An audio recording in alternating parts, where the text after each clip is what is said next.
ರಾಜ್ಯದಲ್ಲಿ ಮಾರಾಟವಾಗುತ್ತಿರುವ ಪಾನ್ ಮಸಾಲ ಮತ್ತು ಗುಟ್ಕಾಗಳಲ್ಲಿ ಅಲ್ಪ ಪ್ರಮಾಣದ ನಶೆ ಅಥವಾ ಅಮಲು ತರಿಸುವ ರಾಸಾಯನಿಕ ಪದಾರ್ಥಗಳನ್ನು ಸದ್ದಿಲ್ಲದೆ ಬೆರೆಸಲಾಗ್ತಿದೆ ಎಂಬ ಗಂಭೀರ ಮಾಹಿತಿ ಸರ್ಕಾರಕ್ಕೆ ಲಭ್ಯವಾಗಿದೆ.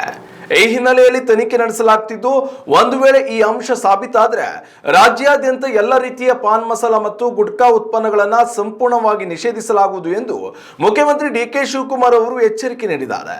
ನಗರದ ಕಂಠೀರವ ಕ್ರೀಡಾಂಗಣದಲ್ಲಿ ಭಾನುವಾರ ಆಯೋಜಿಸಲಾಗಿದ್ದ ರಾಜೀವ್ ಗಾಂಧಿ ಆರೋಗ್ಯ ವಿಜ್ಞಾನಗಳ ವಿಶ್ವವಿದ್ಯಾಲಯದ 31ನೇ ಸಂಸ್ಥಾಪನಾ ದಿನಾಚರಣೆ ಹಾಗೂ ನಶಾಮುಕ್ತ ಭಾರತ ಅಭಿಯಾನ ಕಾರ್ಯಕ್ರಮದಲ್ಲಿ ಅವರು ಮಾತನಾಡಿದರು.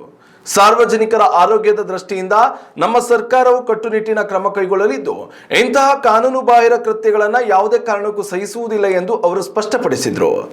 ಜನರಲ್ಲಿ ತಂಬಾಕು ಮತ್ತು ಗುಟ್ಕಾ ಸೇವನೆಯ ಚಟವನ್ನ ಬಲವಂತವಾಗಿ ಅಂಟಿಸುವ ಉದ್ದೇಶದಿಂದ ತಯಾರಿಕಾ ಕಂಪನಿಗಳೇ ಈ ರೀತಿಯ ವ್ಯವಸ್ಥಿತ ಸಂಚು ರೂಪಿಸಿರುವ ಶಂಕೆ ವ್ಯಕ್ತವಾಗಿದೆ. ನಶೆ ಪದಾರ್ಥಗಳನ್ನು ಬಳಸಿ ಗುಟ್ಕಾ ಮಾರಾಟ ಮಾಡುವುದು ಸಂಪೂರ್ಣ ಕಾನೂನು ಬಾಹಿರವಾಗಿದೆ. ಇದರಿಂದ ಸಾರ್ವಜನಿಕರ, ವಿಶೇಷವಾಗಿ ಯುವ ಪೀಳಿಗೆಯ ಆರೋಗ್ಯದ ಮೇಲೆ ಅತ್ಯಂತ ಗಂಭೀರವಾದ ದುಷ್ಪರಿಣಾಮಗಳು ಉಂಟಾಗುತ್ತಿವೆ. ಈ ತಂಬಾಕು ಉತ್ಪನ್ನಗಳ ಮಾರಾಟದಿಂದ ಸರ್ಕಾರಕ್ಕೆ ಪ್ರತಿ ವರ್ಷ ಸುಮಾರು 100 ಕೋಟಿ ರೂಪಾಯಿಗಳಿಗಿಂತ ಅಧಿಕ ಆದಾಯ ಬರುತ್ತಿದೆ.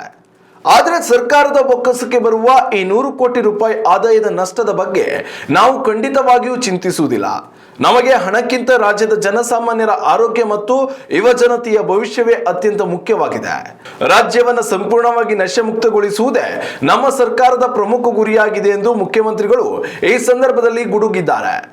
ಗುಟ್ಕಾ ತಯಾರಿಕಾ ಕಂಪನಿಗಳು ಇಂತಹ ಕೃತ್ಯಗಳಿಂದ ತಕ್ಷಣ ಹಿಂದೆ ಸರಿಯದಿದ್ದರೆ ಕಠಿಣ ಕಾನೂನು ಕ್ರಮ ಎದುರಿಸಬೇಕಾಗುತ್ತದೆ ಎಂದು ಅವರು ತಿಳಿಸಿದ್ದಾರೆ. ಉತ್ತಮ ಸಂಸ್ಕಾರಯುತ ಶಿಕ್ಷಣದೊಂದಿಗೆ VSS English medium CBSE school Udupi Muddur. ನರ್ಸರಿಯಿಂದ 10ನೇ ತರಗತಿವರೆಗೆ ಶಿಕ್ಷಣದ ಜೊತೆಗೆ 5ರಿಂದ 10ನೇ ತರಗತಿವರೆಗಿನ ವಿದ್ಯಾರ್ಥಿನಿಯರಿಗೆ ಉತ್ತಮ ಹಾಸ್ಟೆಲ್ ಸೌಲಭ್ಯವೂ ಇದೆ. ನಿಮ್ಮ ಮಕ್ಕಳ ಪ್ರವೇಶಾತಿಗಾಗಿ ಈ ಸಂಖ್ಯೆಗೆ ಕರೆ ಮಾಡಿ.